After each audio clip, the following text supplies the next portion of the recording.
जलने की स्मेल आ रही है। हमें तो नहीं आ रही, हमें तो आ रही है। ओह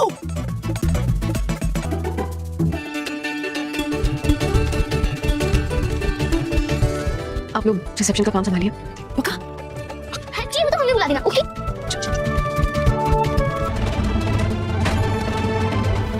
क्या कर रही हो गीतांजलि? तुम्हारी चिंता होती है। अगर कभी आपको मेरी चिंता होती है, कभी आपको आने वाले एपिसोड होने वाले हैं सनसनीखेज दोस्तों। आने वाले एपिसोड में हम देखेंगे कि जहाँ रिजॉर्ट में मायरा और दादी साहब खाना बना रही होती हैं तो खाना इनके हाथ से जल जाता है। तो इतनी देर में अभीरा भी आ जाती है। वो भी कहती है मैं बनाऊंगी, तुम मुझे हेल्प करो बस। तो मायरा कहती है जो हेल्प चाहिए हम आपको देंगे, तुम बनाओ, कोई मसला नहीं। तीनों खुश हो जाते हैं और अपने रिजॉर्ट में खुद खाना बना रही होती हैं और यह सीन ज़बरदस्त होता है।